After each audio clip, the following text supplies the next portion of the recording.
Hi mga Kuyakoy, this is Kuya Mike, ang kuya nyo sa America, and this is for the Kuyakoy list. Ang rupok mo, ABS-CBN, ewan ko sa'yo. Alright, so ang pag-uusapan naman natin ngayon ay itong, bakit naman nag-guest si Christine Reyes? Hindi ko alam kung anong bakit pumunta siya doon. Tapos ganun din, alam mo, hindi ako nanonood doon ng tawag ng tanghalan, pero kasama pala sa mga hurado, itong si Katrina Velarde. Mga supporter yan ng mga Marcoses ano na naman na pumatay sa ABS-CBN. Wala na bang iba? Or siguro ganun na lang talaga ang ABS-CBN. Kumbaga okay lang, saktan nyo kami. Saktan nyo pa kami. Tuluyan nyo na kaming tulungan na mawala ang ABS-CBN. Yun ang gusto nyo, di ba? Kayong mga supporter nila Marcos at Duterte. Pero ang pera, ang sweldo, ang kinakain ninyo galing sa ABS-CBN. Tunghaya natin yan. Parang mas gusto to kaysa sa Popeyes. Miss Chicha is waking up. ABS-CBN somehow has maintained that stature. Tinanong ko sa kanya, may multo ba rito? Alright, so makulimlim na araw magmula rito sa aming lugar dito sa Michigan. And again, pupunta tayo sa ating trabaho. So, ano ba ang mga balibalita at tungkol sa pinakamamahal na It's Showtime? Yung mga patikim, yung pangingiliti ni Vice, ni Meme Vice, regarding sa pag-ukupa supposedly ng oras ng tahanang pinakamasaya. Una, yung balibalita, di ba? Na mukhang ang GMA ang magproproduce ng kanilang noontime show. Dahil after all, sabi ko nga, mukhang malaki ang kitaan dyan sa oras na yan. Pero ang lakas ng ugong-ugong na mukhang hindi na matutuloy. Nag-iba ang ihip ng hangin dahil una, para bang gusto nilang kunin ang ng GMA ang oras na yan para sila naman, panahon naman nila na gumawa ng noontime show na kakalaba It's Showtime at saka sa Itbulaga. Sabi ko nga, madugo ang gumawa ng noontime show, pero kung kayang-kaya dahil andyan pa rin ang mga talents nila, yung sparkle talents nila, hindi ba? Tapos biglang malakas yung news na kukunin naman ng ni Willie yung schedule na yon, yung oras na yon.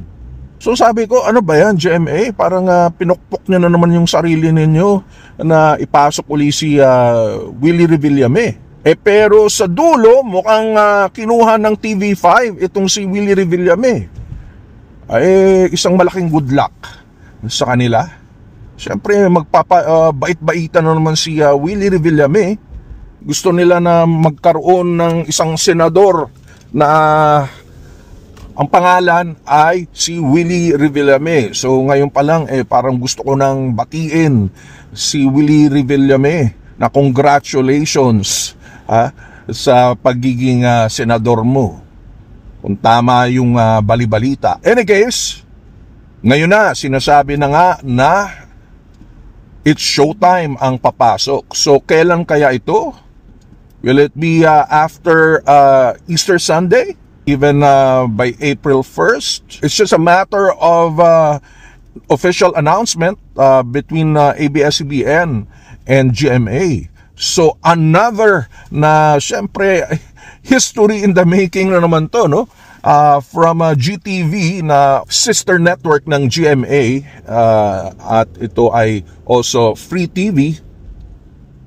Now, doon na mismo sa pinaka-main channel which is GMA. Well, another feather in the cap ng It's Showtime. Para talagang, again, sabi ko nga, malateleserye ang buhay ng It's Showtime. Kung totoo man ito, congratulations to the team ni Vice Ganda.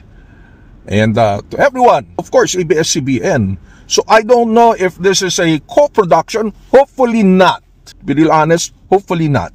I hope this is more of a block timer. Parang ala Tape Incorporated. Na bibilihin ng ABS-CBN ang oras na yon, and ABS-CBN will produce the show itself para less yung control, let's just say, ng GMA sa production mismo ng Showtime. Kasi malamang sa hindi, and of course I tingin ko naman ABS-CBN will consider that, no, seriously, na magpasok din ng iba pang mga talents ng GMA.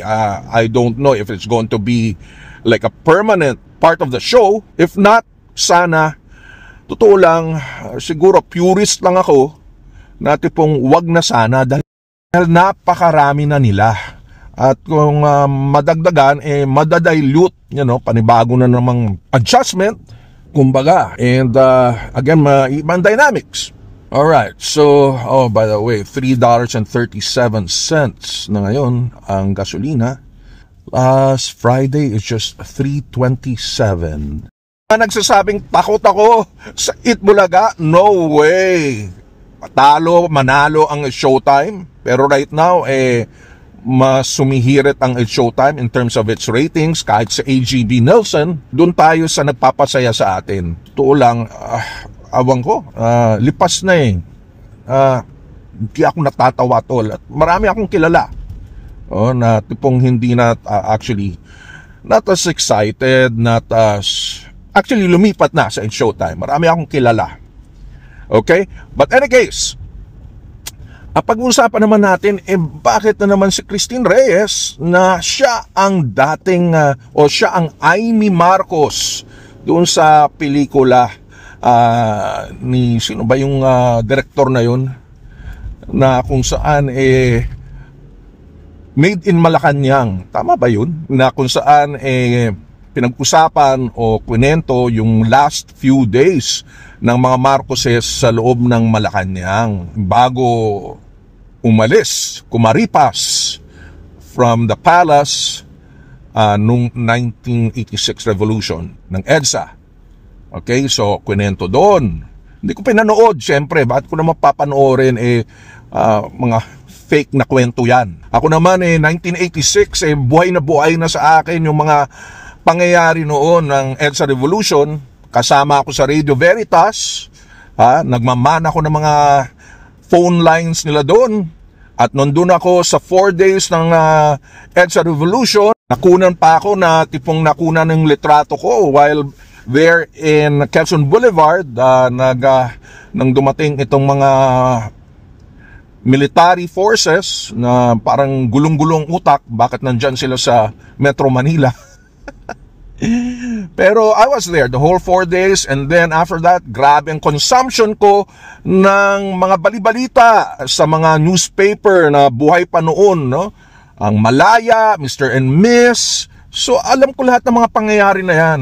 So I don't know if I really want to rely on mga kwento ng mga Marcoses the eve ng pag-alis nila. But any case, ang ano ko lang is bakit na naman itong si Christine Reyes nandoon na naman sa Showtime. And then I also found out na itong si Katrina is one of the jurados ng Tawag ng Tanghalan. And admittedly, hindi na ako nanonood ng Tawag ng Tanghalan dahil number one, napapanood ko sila ng live gabi, and then by around 1:30, 2 o'clock, meme na tayo, tulog na tayo. So hanggang doon na lang ako sa especially for you while doing this edits, para sa inyo. Okay? Actually, marami akong ine-edit, marami akong trabaho even sa gabi. Galing trabaho. From my work, my actual work. So, ang tanong ko is, ganun na lang ba? Palalampasin na lang ng ABS-CBN ang mga ito? Para bang kumagat sa mga patibong ng mga Marcoses at Duterte, bumabalik sa ABS-CBN? Bakit ngayon parang hindi kayong diring-dire sa ABS-CBN?